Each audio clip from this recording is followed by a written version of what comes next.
Okay, everybody, welcome to the Heart and Home podcast. I am excited. I'm here with my brother, Brandon DeYoung. I'm Ryan DeYoung, our company president. We are going to be talking about the age-old debate, new homes versus used homes. Let's dive in. Welcome to the Heart and Home podcast, hosted by the thoughtful leaders and siblings from the third generation of DeYoung Properties. All right, you ready for this? Let's do it. Okay. All right, so new versus used.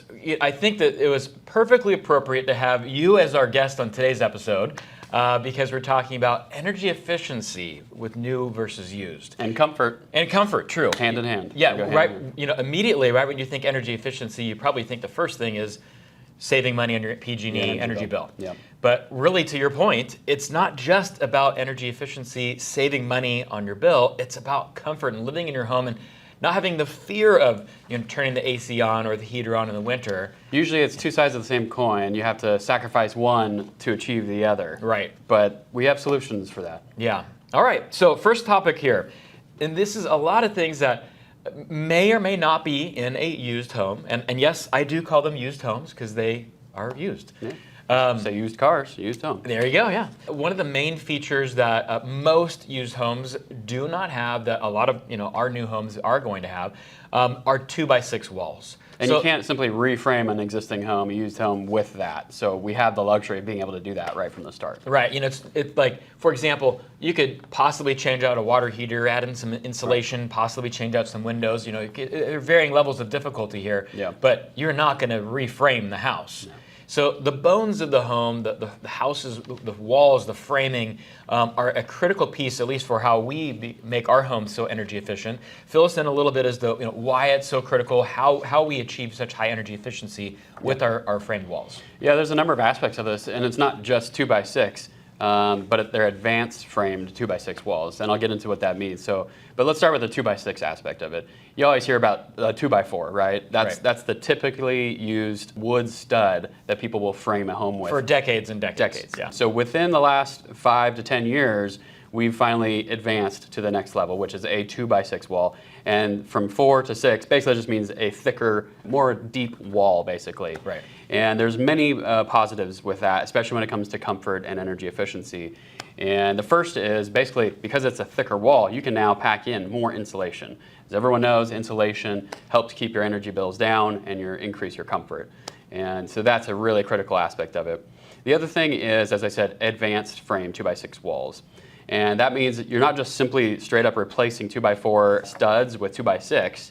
There's a strategy in terms of how you frame and where you put these wood studs throughout the exterior wall to ensure that you're, again, continuing to maximize how much insulation can go in there. Well, for one, wood is not a good insulator. That's why we use insulation, right? Otherwise, you just pack the entire wall with wood. Yeah, if you have like a thermal camera facing a wall, you see where insulation is, energy is not going back and forth, and then where the wood stud is, you see energy is going back and forth. It lights up. Yep, it's not a good insulator, so we want as little wood in the wall as possible, while still obviously building the home to be extremely structurally sound. Right. So we figure out, fine-tune with our engineers, what's that minimum level, and then we build it out that way. And so with 2x6, you can actually space the studs further apart in the wall than you could with just simply 2x4.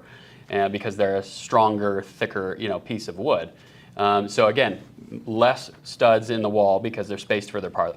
And then another aspect of this with advanced framing techniques, one example is in the corners. So if you have an exterior wall corner joint, basically, instead of just packing a bunch of wood studs in that corner, which is the way it's typically done. You just throw a bunch of studs right there in the corner, or a big old post or something like that. There's a strategy of how you configure the studs so that insulation can actually fit really far back in that corner. Again, just trying to stop that thermal transfer, basically. Right. So very advanced techniques that no one really considered, no one cared about for so many decades. And finally, some geniuses came along and said, hey, you can do it this way, reduce your energy bills, increase comfort, and that's what we're doing. Yeah, and you say minimum in terms of the structural integrity of the home, but when you're saying minimum, we are talking about extremely conservative engineering values. Oh, yeah. So, I mean, they are extremely not only energy efficient, but structurally sound as well. Yeah. And these are reviewed by professional engineers and wet stamped and signed off on. For wind loads, for seismic, earthquake, all Right. of that is considered, of course. Yeah. So, I do think that, continuing on the envelope of the home, so you have two aspects of energy efficiency. You have the envelope of the home, so it's stopping energy from coming and going from inside to the outside or vice versa.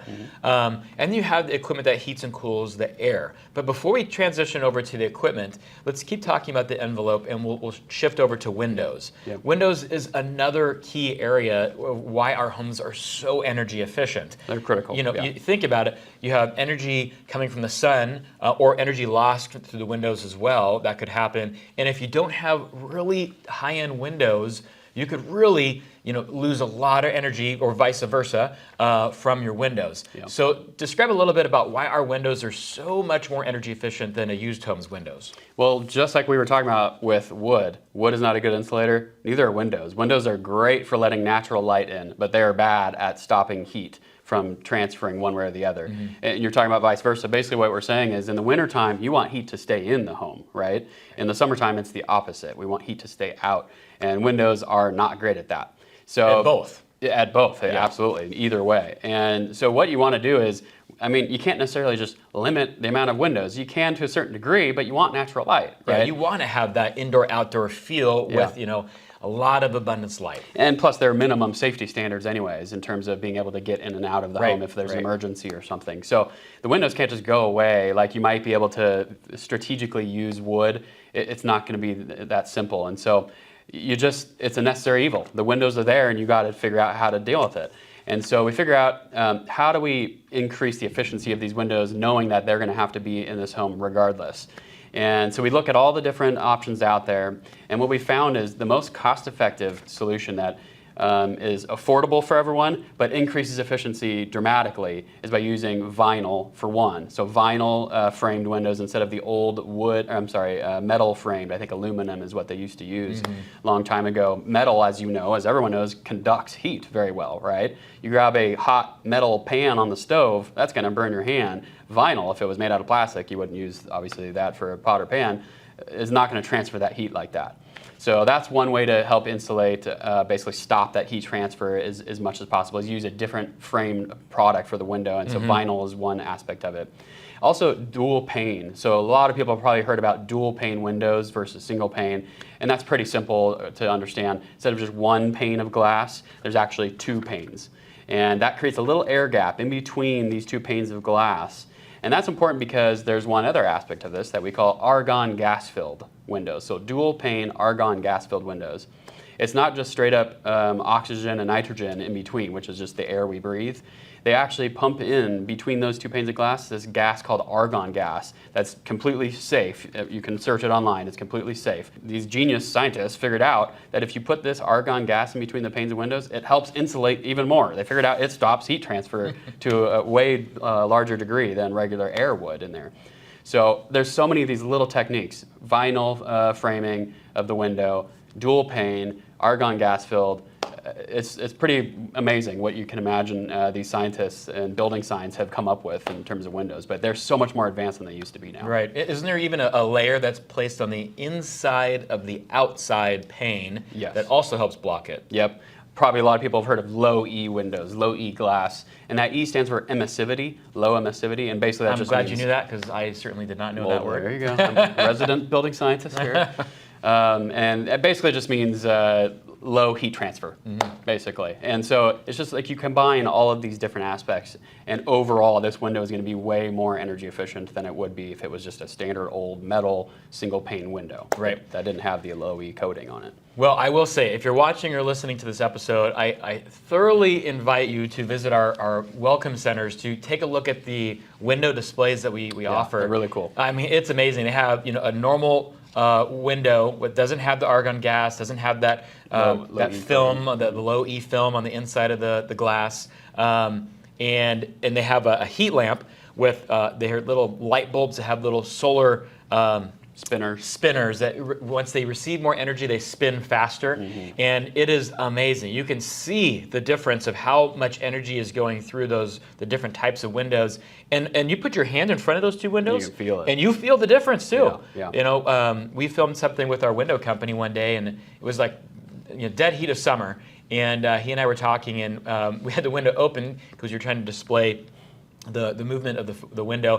Then we closed it, and it was like, and the sun was coming through the window to us, and it was like immediately, like it felt like 10 degrees cooler. Like like you just walked into the shade, basically. Right. Yeah. It's pretty amazing. It is amazing. Okay, well, let's continue talking about the envelope of the home.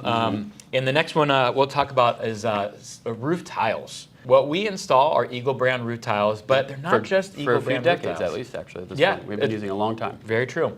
Wonderful company. We thoroughly believe in the product, but not just the fact that it's a concrete roof tile, but it has a couple of aspects that also help the envelope of the home.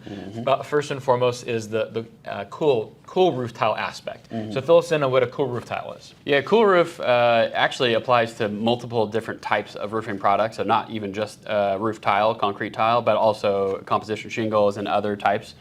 You can actually apply that same cool roof technique to multiple types. So with concrete tiles, what we're using, we specifically search for products that are cool roof rated. Right. And so ours, I mean, part of it is the color. Generally, the colors aren't going to be super, super dark, like straight black. That's not going to be great for energy efficiency. It's going to soak in the sun's heat and retain it. Yeah, exactly.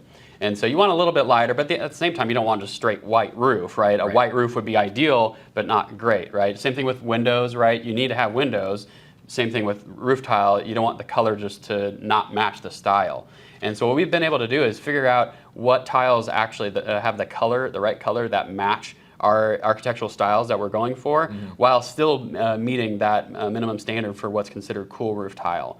So cool roof technology really is partly the color, and then partly there's actually material that's literally baked into the tile itself that helps reflect heat, radiant heat from the sun. So as that sun is baking, sending heat waves down to earth, it's literally helping it reflect that heat back away from the home. And we actually have seen tests from the Eagle Roofing Company that show the inside of your attic, the down below on the bottom side of that roof, is I think it was like 15 to 20 degrees cooler than if you didn't have, if you had a similar color of roof tile that wasn't cool roof. And so it's, again, very amazing, the building science that goes involved, the R&D needed to figure out what materials to put into this tile to help reflect that heat. It's mind-blowing. Yeah.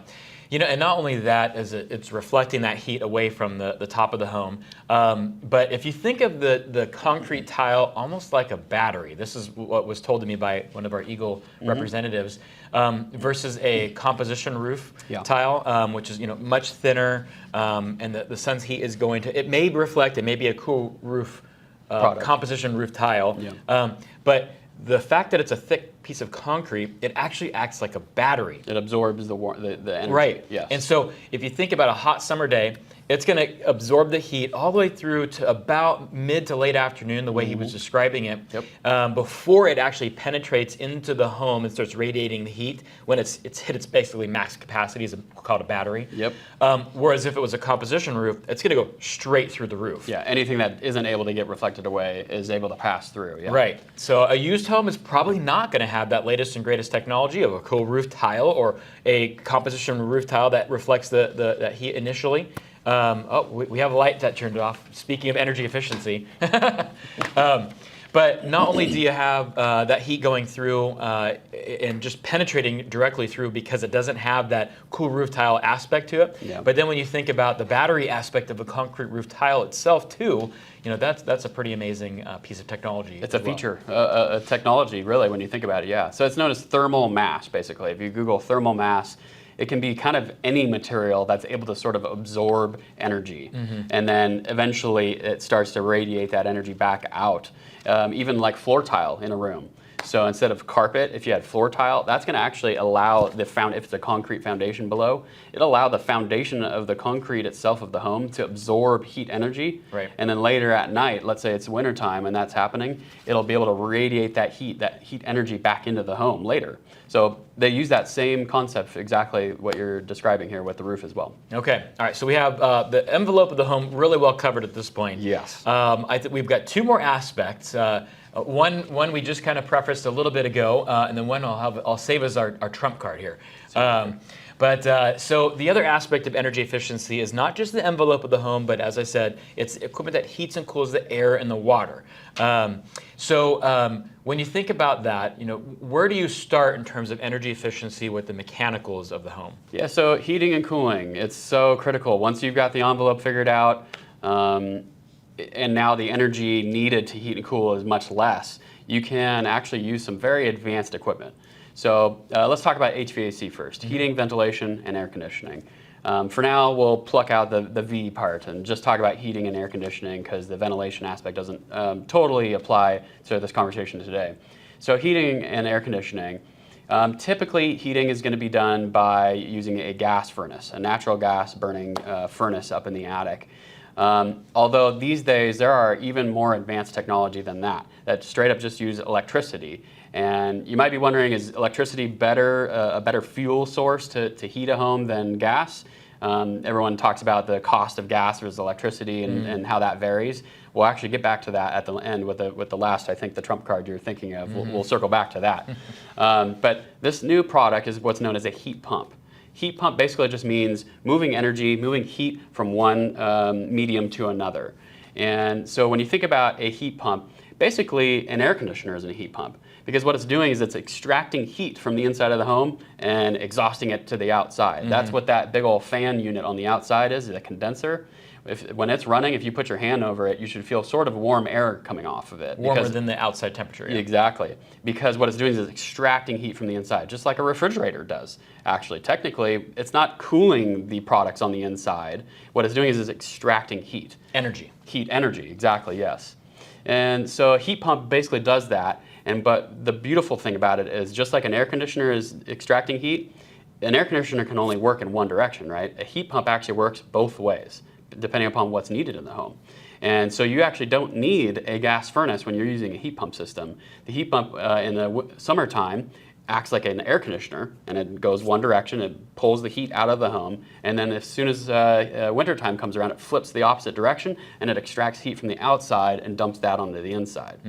And so heat pumps are amazing because even when it's really cold outside, even down to 30 degrees, 20 degrees even in some cases, there's still enough heat energy in the air on the outside of the home to be able to squeeze that out, extract that out, and heat the inside of the home with that energy. It's mind-blowing because when you're outside and it's cold, you don't feel any heat, right? So but we're humans. We sense what's considered cold, differently than what the equipment senses. The equipment's actually able to sense heat and extract it out of it. We'll actually come back to this heat pump idea in a minute when we talk about water heating as well, because there's a similar technology used there. But with heating and cooling the inside of the home, heat pumps is the advanced technology these days.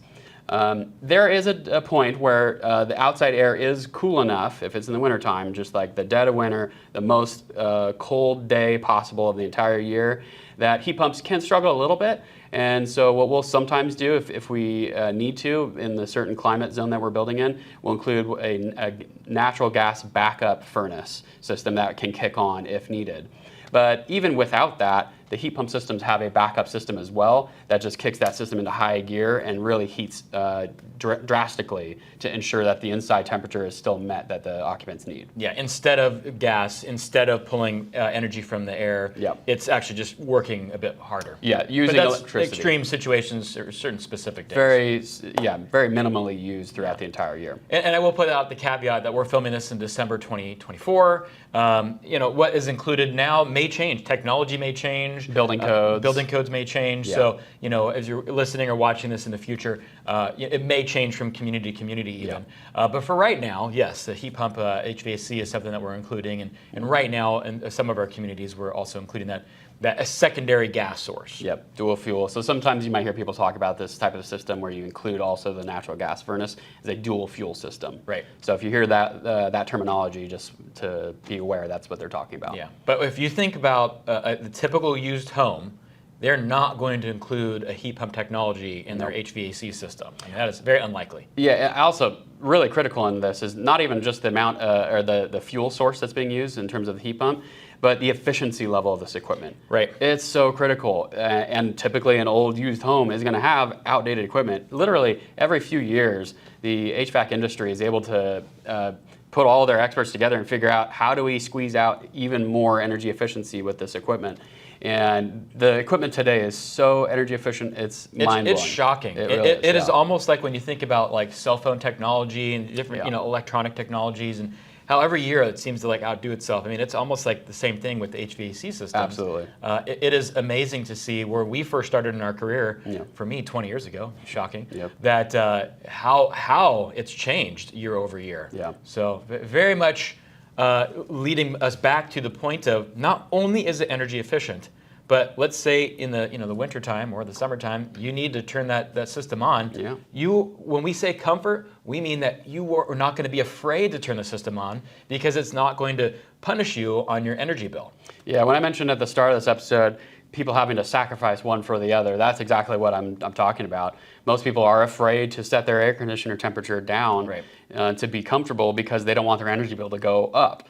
And so it's usually that inverse correlation there, right? But with this amazing advanced thermal boundary that we've included of the envelope, the exterior of the home, and then super efficient heating and cooling technology on the inside, you don't have to worry about that. You can be comfortable in the home and not worry about your energy bill skyrocketing. Right. So right now we're including tankless water heaters, which means that it's actually heating the water right before you're going to use it. So on the instantaneously, side of the and then it sends it over to where it's needed. so it's endless hot water, technically. Yes.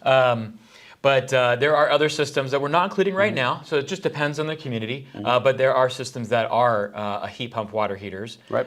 So the same kind of thing. Yep.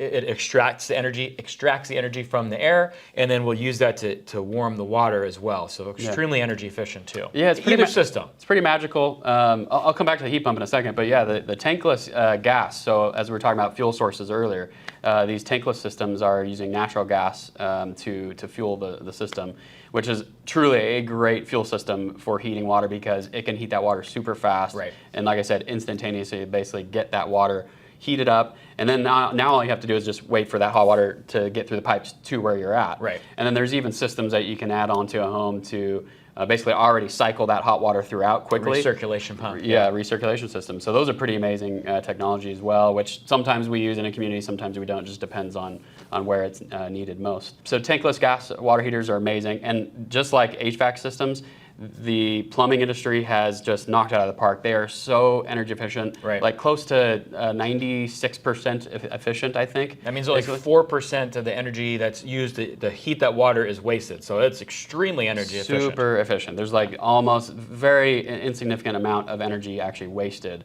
when you're sending that natural gas into the system. So then heat pump. Yeah, heat pump is another different type of technology to heat water. As you pointed out, this is actually using heat in the air around it. It's truly magical when you think about it, that the system is actually heating water by just simply pulling heat that's floating around in the air around the system. Energy, and putting it into the water somehow. Yeah.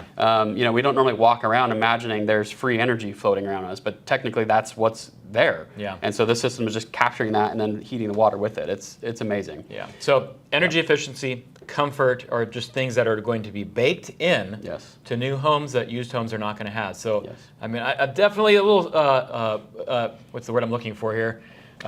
Biased, that's the word. But new homes are looking like they're going to win this fight so far here. We're biased, but we're backing it up with the true facts of the matter here. Yeah. So, All right, trump card time. Yep. You ready for this? Solar. I mean, it's such an amazing piece of technology now. Yep.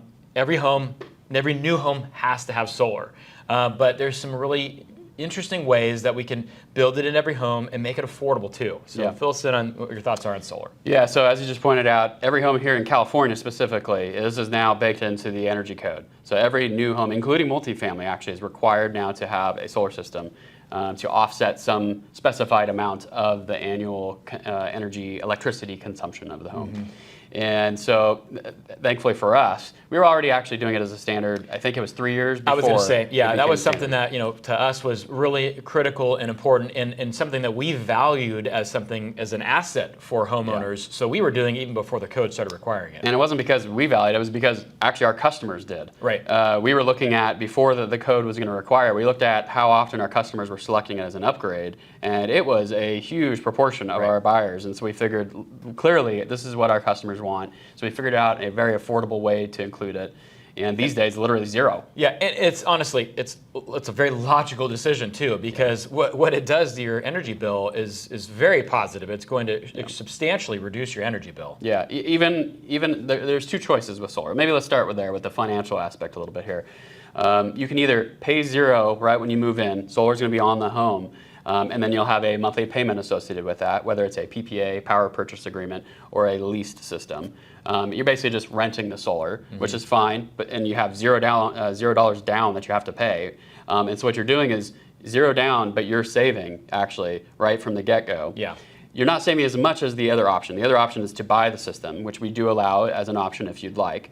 For those that have a little extra cash and they'd rather invest it into the purchase of the system. When you purchase the system, your savings skyrockets. It goes up even substantially more.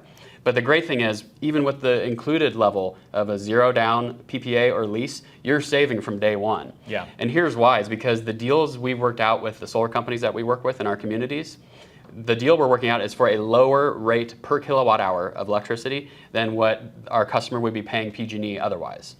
And so if there was no solar on that home with this deal of rented solar basically on the home for that lowered discounted rate compared to the PG&E electricity, you'd be paying PG&E for their higher rate. Right. So it's not just the rate; it's also the fact that it's actually producing energy and saving some, and offsetting some of the energy that you'd use too. Yeah, so. exactly. And I guess I should say too, these homes aren't fully powered by the electricity produced by the solar. These homes are still connected to the grid. They're still powered by PG&E electricity for what the system, for what the home needs beyond what the system can produce.